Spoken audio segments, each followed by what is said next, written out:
पूरी दुनिया को जान लेते हैं, पूरे संसार को पहचानने की तो क्षमता रखते हैं। हमने अपने प्रयत्नों से समुद्र को लांघा है, आकाश की छाती को चीर करके एक स्थान से दूसरे स्थान पर पहुंचे हैं। हमने पृथ्वी को अपने कदमों से नापा है और अंतरिक्ष में गए हैं।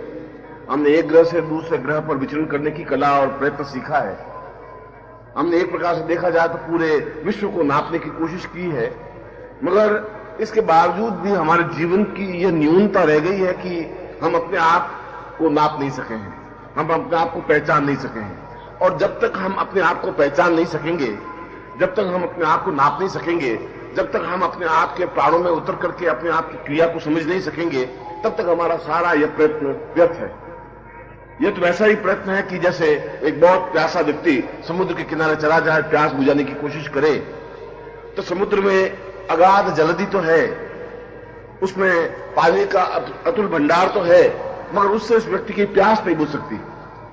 यह तो ठीक वैसा ही हुआ कि कोई व्यक्ति उत्तरी ध्रुव पर चला जाए और वहां पर छायादार पेड़ की कल्पना करे, तो वहां पर सघन बर्फ की शिलाएं तो उनको मिलेंगी, बहुत विस्तृत भूखंड भी उसको प्राप्त होगा, मगर छायादार पेड़ और शीतल बयार उसको प्राप्त नहीं हो सकती। ठीक उसी प्रकार मनुष्य ने पूरी पृथ्वी को नापा, देश विदेश में विचरण किया और पूरे संसार ही नहीं पूरे ब्रह्मांड को उसने अपने कदमों से नापने की कोशिश की। इस धरती ग्रह से भी ऊपर उठ करके चंद्रमा ग्रह पर अपने पांव रखे और मंगल और शुक्र ग्रह पर पांव रखने की कोशिश कर रहा है। उसने समुद्र के गर्भ में जाकर के उसके अतुल भंडार का पता लगाया है। पृथ्वी को हजारों मील खोद करके नीचे देखने की कोशिश की है, मगर इसके बावजूद भी यह मनुष्य की सबसे बड़ी कमजोरी रह गई है कि उसने अपने आप को जानने की कोशिश नहीं की। और यहीं पर आदमी कमजोर हो गया है, यहीं पर आदमी शिथिल हो गया है, यहीं पर आदमी की न्यूनता हो गई है, यहीं पर आदमी का ओछापन हो गया है। और इसीलिए विज्ञान का इतना विस्तार होने के बावजूद भी जो कुछ शांति, जो कुछ आनंद, जो कुछ आह्लाद, जो कुछ प्रसन्नता, जो कुछ चेतना और जो कुछ जीवन की अभिव्यक्ति होनी चाहिए, वह नहीं हो पा रही है, वह हो भी नहीं सकती। क्योंकि विज्ञान ने जितना और जो कुछ किया है, चाहे समुद्र को लांघने की क्रिया है और चाहे दूसरे ग्रह पर जाने की तैयारी है और चाहे पृथ्वी को खोद करके उसमें से रत्न निकालने की क्रियाएं हैं, ये सब सुख सुविधाओं के साधन हैं। उसने विज्ञान ने हवाई जहाज बना दिए, उसने जहाज बना दिए, उसने पंखे बना दिए, उसने हेलीकॉप्टर बना दिए, उसने टीवी बना दिए और सब कुछ बना दिया, मगर ये सब सुख सुविधाओं के साधन तो बन सकते हैं, मगर इनके माध्यम से आनंद की उपलब्धि नहीं प्राप्त हो सकती।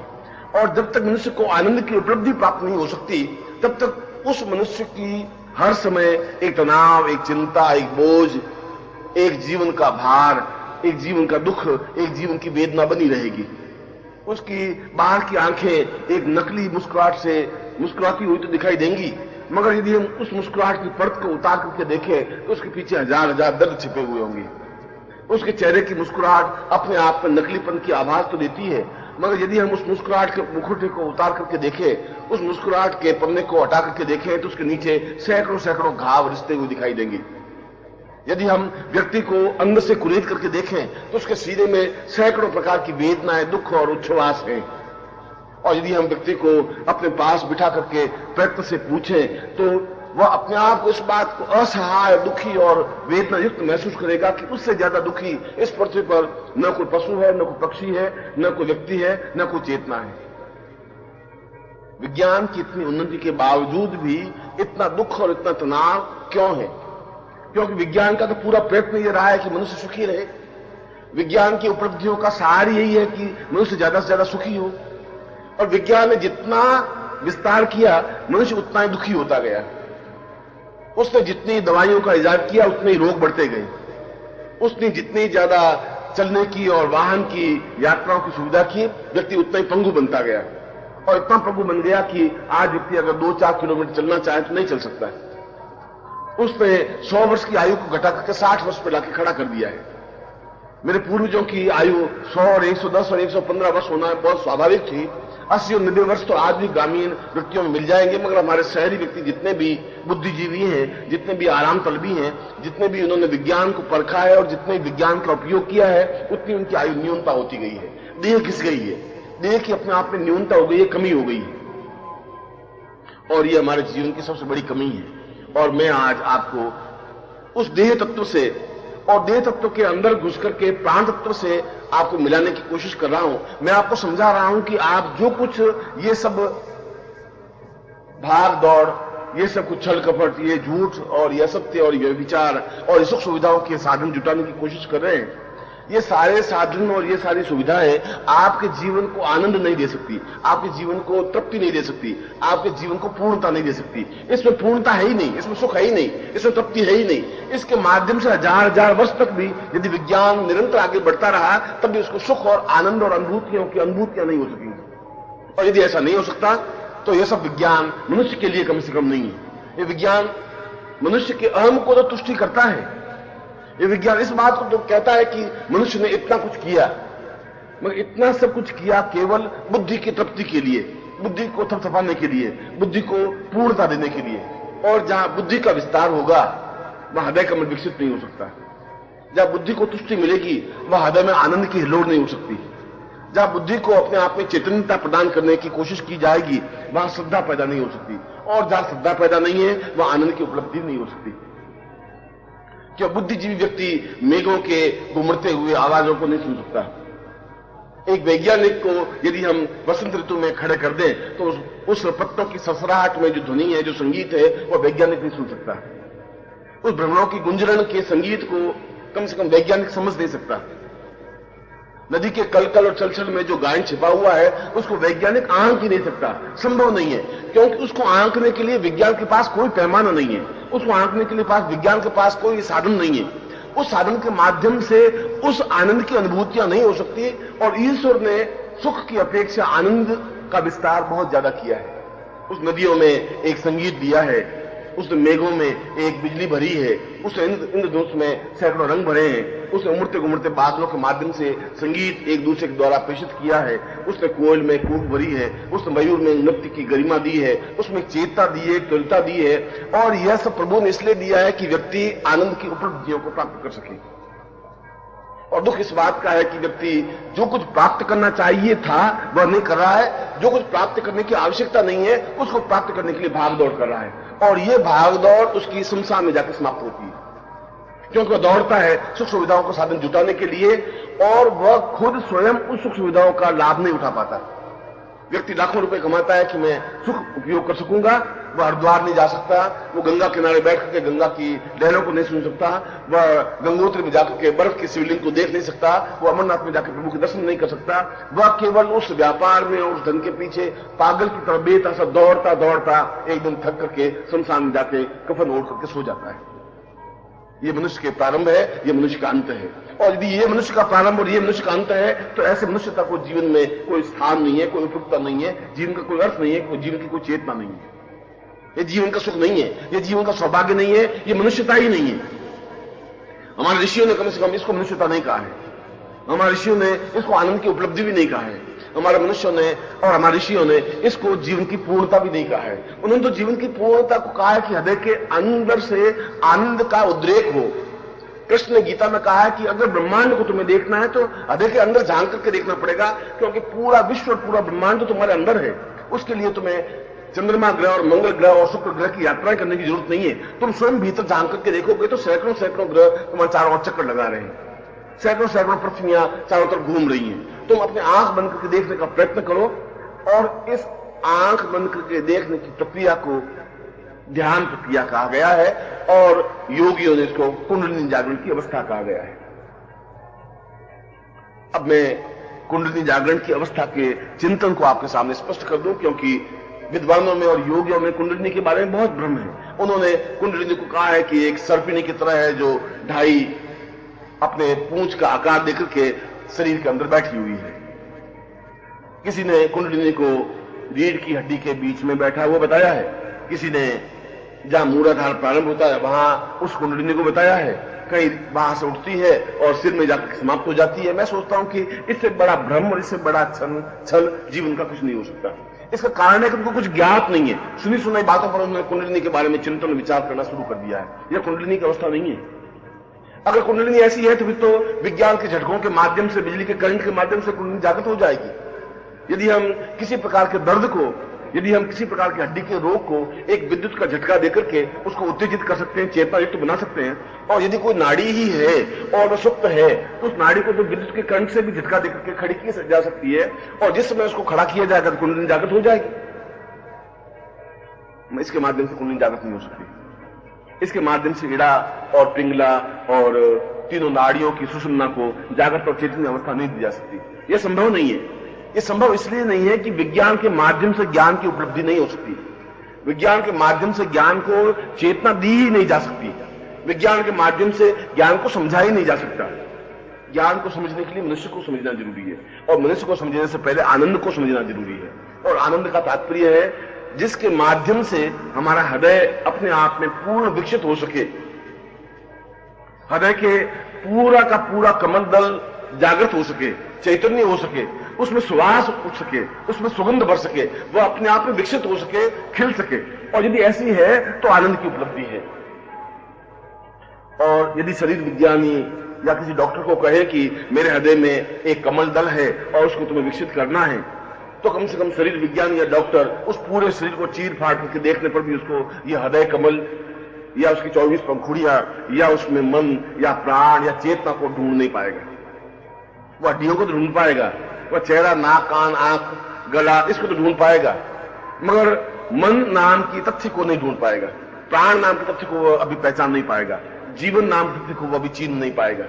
उसको पता ही नहीं है जीवन कहां है, मन कहां है, प्राण कहां है, कमल कहां है, विकसन अवस्था कहां है, ब्रह्मांड कहां है, क्योंकि ये उनके परे की चीज है। उन्होंने बाहर सब कुछ ढूंढने का प्रयत्न किया है। जो कुछ बाहर ढूंढा जाता है वो विज्ञान है, जो कुछ अंदर ढूंढने की कोशिश की जाती है वह ज्ञान है। यह मूलभूत अंतर है, और मैं आपको आज अंदर पहुंचाने की कोशिश कर रहा हूं, क्योंकि जब हम अंदर पहुंचेंगे तो हमारे अंदर केवल हृदय ही नहीं है, हमारे अंदर केवल ब्रह्मांड ही नहीं है, हमारे अंदर संपूर्ण देवी देवताओं का निवास भी अंदर ही है। और उनको देखने के लिए इन बाहर के चर्म चक्षुओं को हमें बंद करना पड़ेगा, और जो ही चर्म चक्षु बंद होंगे, अंदर के चक्षु, जिनको अंतर्चक्षु कहते हैं, अपने आप जागृत हो जाएंगे। यह तो एक स्वाभाविक क्रिया है, यह तो एक चेतना की अवस्था है। पानी पिएंगे तो प्यास बुझेगी ही, भोजन करेंगे तो भूख मिटेगी, ये तो स्वाभाविक क्रिया है। और ठीक इसी प्रकार से हम बाहर के द्वार बंद कर देंगे तो अंदर के द्वार स्वतः जागृत होंगे ही।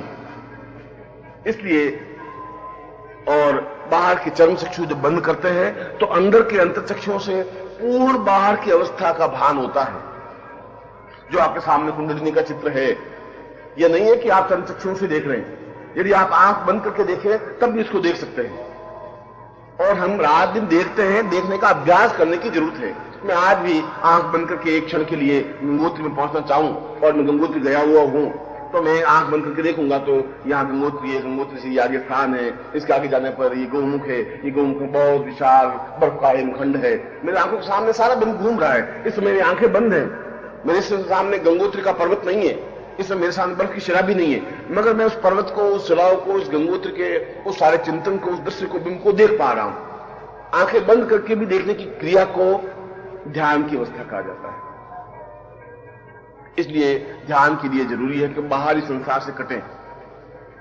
इसके लिए जरूरी है कि बाहरी चिंतन से कट जाएं, और इससे भी ज्यादा जरूरी है कि बाहरी धारणाओं से और विचारों से कट जाएं। और बाहरी धारणा और विचारों से कटने से पहले यह जरूरी है कि यह बात का निश्चय हो कि अगर संसार में कोई है तो केवल मैं हूं, मेरे अलावा और किसी का कोई अस्तित्व है ही नहीं। वेद से लगाकर आज तक शास्त्रों में केवल एक ही बात कही, अहम ब्रह्मास्मि द्वितीयो नास्ति। मैं और केवल मैं हूं संसार में, तो दूसरा कुछ है ही नहीं। न देवता है, न देवियां है, न ब्रह्मा है, न विष्णु है, न रुद्र है, न आकाश है, न मर्दगण है, और अन्य कुछ है ही नहीं। जो कुछ हूं मैं हूं। और अगर मैं अपने आप को समझ लूंगा, मैं अपने आप में अंदर उतर जाऊंगा, तो मैं इस ब्रह्मांड को, पूरे चिंतन को, पूरे परिपार्श्व को देख सकूंगा। और मैं आज आपको उस मैं को, उस अंदर के हृदय को, उस अंदर के हृदय पक्ष को जागृत करने को, उस पूरे ब्रह्मांड को देखने की क्रिया ही समझा रहा हूं। और इस क्रिया को देखने की पद्धति को कुंडलिनी जागरण अवस्था या कुंडलिनी ध्यान प्रक्रिया कहा जाता है। इस कुंडलिनी ध्यान प्रक्रिया के लिए जरूरी नहीं है कि कुंडलिनी जागृत हो, ये जरूरी है ही नहीं। इस बात की भी जरूरत नहीं है कि तुम्हारे शरीर में कुंडलिनी कहां पर है। इस बात की भी आवश्यकता और समझने की जरूरत नहीं है कि इसमें इड़ा पिंगला सुषमा नाड़ियां कहां पर एक दूसरे से मिलती हैं और कहां पर किस प्रकार से विकसित होती हैं, कहां से बढ़ती है, कहां पर जाकर समाप्त हो जाती हैं, इसकी कोई जरूरत नहीं है। इसकी भी इस बात में जरूरत नहीं है, चेतना नहीं है कि अमृत कुंड कहां पर है और वह अमृत कुंड कहां से झरता है जिससे व्यक्ति मृत्यु से अमृत्यु की ओर ले जाता है, वह सब कुछ कहां है, यह समझने की जरूरत नहीं है। यह तो आगे की स्टेज है। इस समय तो हमारी स्टेज, हमारी स्थिति, हमारा चिंतन, हमारा विचार, हमारी धारणा, हमारा ध्यान इस बात में है कि हम अपने अंदर कैसे उतरे, हम अपने प्राणों तक कैसे पहुंचे। क्योंकि तुम जो कुछ हो देहगत अवस्था में हो, तुमने अभी अपने देह को पहचाना है, प्राणों को पहचाना ही नहीं। मैं तुम्हें पूछूं कि तुम अपने प्राणों को स्पर्श कर सकते हो, तुम्हें प्राणों का ज्ञान नहीं, तुम्हारे अंदर प्राण कहां पर है। और जब प्राणों का ज्ञान नहीं है तो तुम उसको स्पर्श भी नहीं कर सकते, और जब स्पर्श नहीं कर सकते तो आप उसके अंदर प्रवेश भी नहीं कर सकते। इसलिए सबसे पहले यह जानना जरूरी है कि तुम देहगत अवस्था को छोड़ दो, और इस देहगत अवस्था को छोड़ने के लिए यह जरूरी है कि तुम्हारे सामने एक बिंब होना चाहिए, और यह बिंब गुरु का बिंब हो सकता है। क्योंकि तुम्हारे अंदर जाने की क्रिया केवल गुरु के माध्यम से ही संभव है और किसी के माध्यम से संभव नहीं है। कोई देवी या देवता तुम्हें अंदर प्राण तत्व तक पहुंचा भी नहीं सकता, उनके लिए संभव नहीं है। कोई चेतना, कोई विज्ञान भी तुम्हें वहां नहीं पहुंचा सकता। उसके लिए केवल गुरु का चिंतन और गुरु को अपने साथ ले जाने की क्रिया आवश्यक है। या तो तुम गुरु को अपने साथ ले जा सको या गुरु तुम्हें पकड़ करके अपने साथ ले जा सके। दोनों में एक दूसरे की संयुक्त क्रिया है। और मैं तुम्हारे साथ में हूं, मैं तुम्हारे साथ प्राणों में उतरने के लिए तैयार हूं, मैं तुम्हारे साथ प्राणों में उतर करके तुम्हारे प्राण तत्व तुम्हारे हाथ में देने के लिए तैयार हूं। और मैं चाहता हूं कि तुम देह तत्व को छोड़ सको। और जिस दिन तुम देह तत्व को छोड़ दोगे उस दिन सब कुछ, यह देह अपने आप में एक मामूली सी घटना बनकर के रह जाएगा। क्योंकि गर्भ में जन्म तो देह लेती है, प्राण तो लेते ही नहीं। क्योंकि जिस समय बालक जन्म लेता है उस समय तो उसमें कोई प्राण होते ही नहीं, कोई श्वास होता ही नहीं। जब जन्म लेता है बालक तो 1 मिनट तक सब मौन साधे हुए खड़े रहते हैं कि ये लड़का सांस लेगा या नहीं लेगा। 1 सेकंड बीतता है, 2 सेकंड बीतते हैं, 5 सेकंड बीतते हैं। सब हतप्रभ से एकदम से घबराए हुए डॉक्टर, नर्स, माँ, भाई, बहन सब चिंतित खड़े रहते हैं कि अभी तक इसने रोया नहीं, अभी उच्छ्वास नहीं दी, अभी इसके सांस आई नहीं। 5 सेकंड बीतते हैं, 10 सेकंड बीतते हैं और एकदम से वो सांस लेता है और एकदम से रोता है। सब खुश हो जाते हैं कि प्राण आ गए। इसका तात्पर्य यह हुआ कि प्राण 5 सेकंड बाद देह अवस्था में आते हैं। मनुष्य के गर्भ से प्राणगत अवस्था नहीं आती, क्योंकि मां केवल देह को जन्म देती है, प्राण को जन्म नहीं देती। यह प्राण गुरु तत्व के माध्यम से प्राप्त हो सकता है, क्योंकि गुरु तत्व अपने आप में इस विज्ञान, इसको ईथर अवस्था में कहा गया है। जिस प्रकार से पूरे ब्रह्मांड में वायु फैली हुई है, उसी प्रकार से अपने आप में गुरु तत्व फैला हुआ ही है, और वह प्राण तत्व उसी के माध्यम से उसके शरीर में प्रवेश कर पाता है। और तुम्हारी देह जहां शमशान की ओर जाती है, वहीं पर बीच में रुक करके उस पूरे रास्ते में कहीं पर भी गुरु तुम्हें मिल सकते हैं। ये हो सकता है 5 वर्ष की अवस्था में गुरु मिल जाए, ये हो सकता है 15 वर्ष की अवस्था में मिल जाए, और कभी कभी जीवन की इतनी लंबी यात्रा में 60 साल की अवस्था में भी गुरु किसी मोड़ पर, किसी पगडंडी पर खड़े हुए तुम्हें दिखाई दे जाए। ऐसा भी तुम्हारा दुर्भाग्य हो सकता है कि गुरु पास में खड़े हो, तुम पास में से निकल जाओ। और ऐसा भी हो सकता है कि तुम गुरु को पहचान लो, उनके पांवों को पकड़ लो। ये दोनों ही क्रियाएं हैं, मगर जिस दिन तुम उसको पकड़ लोगे तुमने अपने प्राणों को पकड़ लिया, क्योंकि वह प्राण देने की क्रिया उसी के पास है और तुमने उसको पकड़ा है।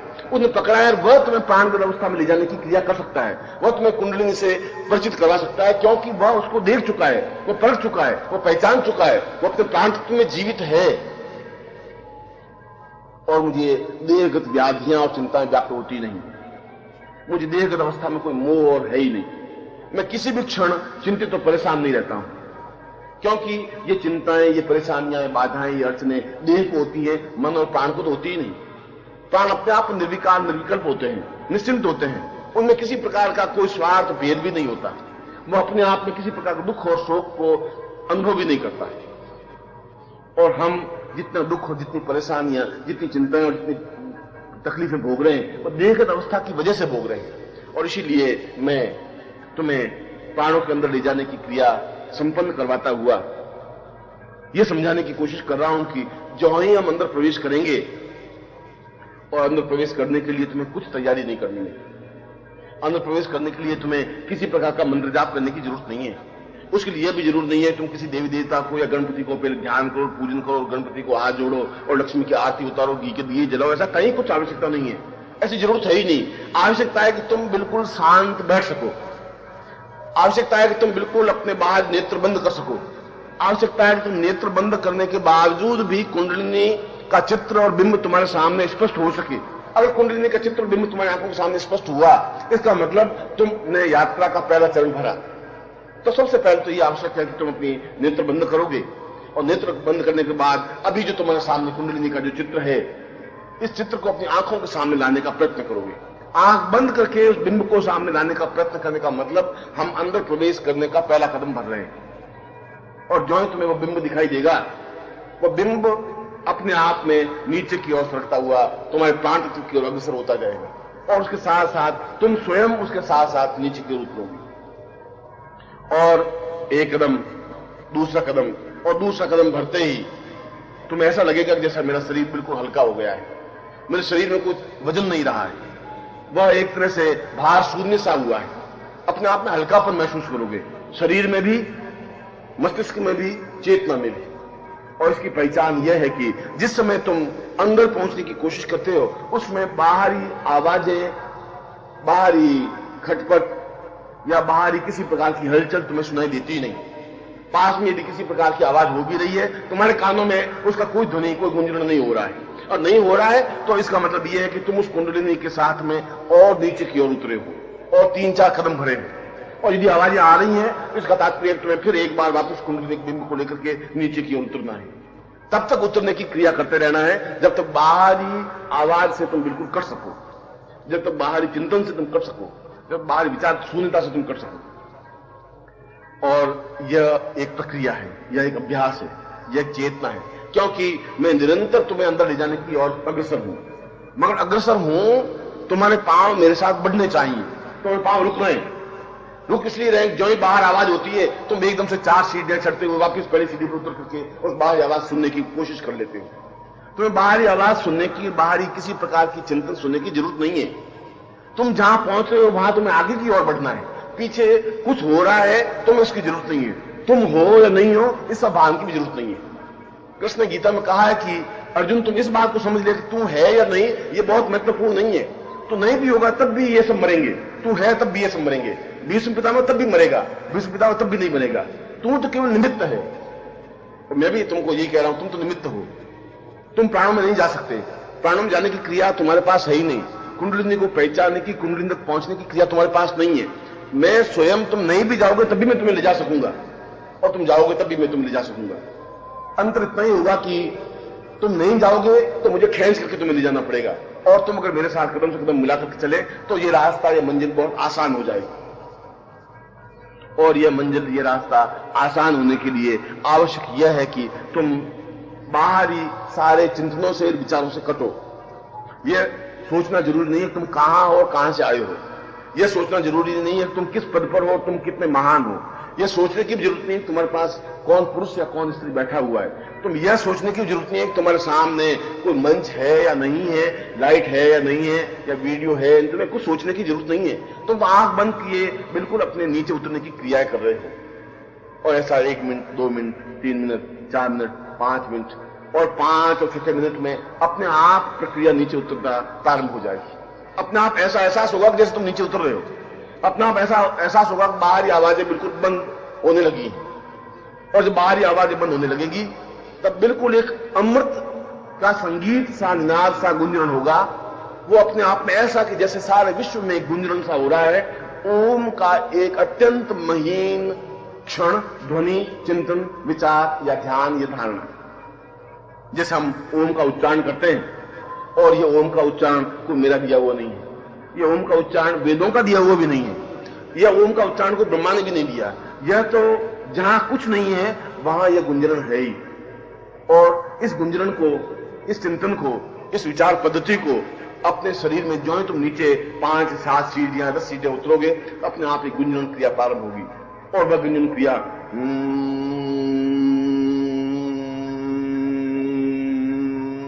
ठीक ऐसी क्रिया जैसे कि एक कली को, एक पुष्प को देख करके भ्रमर गुंजन करता है, भ्रमर नाचने लग जाता है, खिलने लग जाता है। और जो ही प्राण तत्व के पास पहुंचने की क्रिया तुम्हारी होती है तो तुम्हारे प्राण तत्व, तुम्हारा स्वयं का अस्तित्व गुंजन करने लग जाता है, क्योंकि तुम्हारा अस्तित्व भ्रमर बन जाता है, क्योंकि वो प्राण तत्व को देखने की क्रिया करने लगा है। बहुत थोड़ी दूरी पर प्राण तत्व हैं। जो ही वह खिलती हुई कली को देखता है तो भ्रमर के पंख अपने आप फड़फड़ाने लग जाते हैं, अपने आप उसके मुंह से गुंजरण प्रारंभ हो जाता है। वह गुंजरण किसी संगीत में सारे गम पद निशा में नहीं आ सकते, वह हारमोनियम में नहीं आ सकता, ढोलक में नहीं आ सकता, सितार में नहीं आ सकता, वाद्य यंत्रों में नहीं आ सकता। वो गुंजरण अपने आप में बिल्कुल एक अलग है, क्योंकि भ्रमर का गुंजरण है। और ब्रह्म का गुंजन इसलिए है कि वह कली को अपने आप में समाहित करने की क्रिया की ओर अग्रसर है और बिल्कुल उसके चारों तरफ मंडराता रहता है और ठीक समय पर वह उस कली पर बैठ जाता है और उसको पूरी तरह से अपने आप में समाहित कर लेता है, पूरे रस को अपने आप में आस्वादन कर लेता है। और मनुष्य को स्वयं को भ्रमर की उपमा दी गई है। कृष्ण को भ्रमर ही कहा गया है। उन्होंने कहा कि यह भ्रमर गोपियों को बहुत छेड़ता है। कृष्ण को पूर्ण रूप से भ्रमर कहा गया है और भ्रमर का तात्पर्य है कि हम उस अवस्था तक पहुंच रहे हैं जहां पर हमें प्राण तत्व सामने साफ साफ दिखाई दे रहे हैं और जहां तुम्हें वह गुंजन दिखाई दे तो समझ लेना चाहिए कि तुम बाह्य तत्व से, बाह्य समाज से तुम कट गए। ये तुम्हारी बहुत बड़ी उपलब्धि है, ये बहुत बड़ा चिंतन है, ये बहुत बड़ा एक विचार सरणी है। तुम वहां तक पहुंचे हो और वहां तक पहुंचने पर भी मैं तुम्हारे साथ में हूं, मैं तुमसे अलग हटा हुआ नहीं हूं। तुम जो मुड़ करके देखोगे और यहां मुड़कर के देखने के लिए तुम्हें गर्दन घुमाने की जरूरत नहीं है, या मुड़कर देखने के लिए आंखें घुमाने की भी जरूरत नहीं है, या मुड़कर देखने के लिए आंखें खोलने की भी जरूरत नहीं है। वह तो अपने आप में तुम्हें, मैं बिल्कुल पास में खड़ा हुआ तुम्हारा हाथ पकड़े हुए आगे बढ़ने की क्रिया की और अग्रसर हुई, क्योंकि गुंजन ही मेरा है। यह गुंजन अपने आप में कोई दूसरा गुंजन है ही नहीं, क्योंकि प्राण तत्व तो मैंने तुम्हें दिए हैं। तुम्हारे जन्म से 2-3 सेकंड बाद, 5 सेकंड बाद मैंने प्राण तत्व दिए हैं। मैं उस प्राण तत्व तक तुम्हें ले जाने की क्रिया बता रहा हूं और इसीलिए तुम्हारा हाथ मेरे पकड़ा हुआ है, इसलिए तुम मेरे साथ गतिशील हो, इसलिए तुम्हारे पांव मेरे साथ चल रहे हैं और इसीलिए तुम उस देव संगीत को सुनने का एक अभ्यास कर रहे हो। उस देव संगीत को तुमने जिंदगी में पहली बार सुना है, पहली बार उस गुंजन को अनुभव किया है और जो कुछ तुमने अनुभव किया है वो अपने आप में अद्वितीय है। विज्ञान उस गुंजन को नहीं दे सकता, संगीत उस गुंजन को नहीं दे सकता, ऊंचे से ऊंचे वाद्य यंत्र भी उस गुंजन को नहीं दे सकते। और यह गुंजन धीरे धीरे धीरे धीरे तुम्हारे अंदर एक प्रकाश सा पैदा करेगा, पैदा करता है। तुम अपने आप में एक नवीन सृष्टि का एक चिंतन, एक पद्धति, एक दुनिया देखने की कोशिश करते हो। तुम देखते हो सब कुछ नया नया सा है। तुम देख लो तुम्हारे सामने ये सूर्य घूम रहा है, ये चंद्र घूम रहा है, मंगल घूम रहा है, बुध घूम रहा है, ये सारे ग्रह घूम रहे हैं, सारा ब्रह्मांड घूम रहा है, ये पृथ्वी घूम रही है और इस पृथ्वी पर जितने देश देशांतर है, चाहे अमेरिका है, इंग्लैंड है, ये सब गतिशील है। तुम्हारे अंदर ये सब तुम देख करके अपने आप में तटस्थ खड़े हुए तुम अनुभव करोगे कि ये बिल्कुल नवीन दृष्टि है, नवीन सृष्टि है, नवीन चिंतन है। तुम एक परिप्रेक्ष्य हो, तुम दृष्टा हो, बिल्कुल तुम उसमें इन्वॉल्व नहीं हो, उसमें जुड़े हुए नहीं हो, कि जुड़ने की क्रिया देह की होती है, प्राण जुड़ते नहीं है। प्राण अपने आप में दृष्टा बन जाता है, देखने की क्रिया बन जाता है, अच्छा या बुरा, शुभ या अशुभ, और ये अपने आप में तटस्थ बनने की क्रिया प्राणगत अवस्था की क्रिया है, क्योंकि अब तुम प्राणगत अवस्था के तरफ जाने की और निरंतर अग्रसर हो। अब तुमने प्रकाश को देखने का अनुभव किया है और प्रकाश अपने आप में सबसे पहले बिल्कुल नीला नीला सा प्रकाश तुम्हें अनुभव होगा और इस नीला प्रकाश कुछ क्षणों तक रहने के बाद में तुम देखोगे कि नीला प्रकाश भी छंट रहा है, बिल्कुल दूधिया प्रकाश चारों तरफ बिखर रहा है और ये दूधिया प्रकाश जब चारों तरफ बिखरेगा तब तुम्हें जो कुछ दिखाई देगा वो सामने संपूर्ण ब्रह्मांड और उस ब्रह्मांड के बीच में मैं खड़ा हुआ और तुम्हारे सामने प्राण मंद मंद मुस्कुराते हुए दिखाई देंगे और यही प्राणगत अवस्था को पकड़ने की क्रिया है और यही कुंडलिनी ज्ञान साधना की प्रक्रिया है, यही जीवन की पूर्णता की क्रिया है। मैं आशीर्वाद देता हूं कि तुम्हें इस ध्यान प्रक्रिया के माध्यम से तुम्हारी कुंडलिनी जागृत हो सके। मैं ऐसा ही तुम्हें आशीर्वाद दे रहा हूं।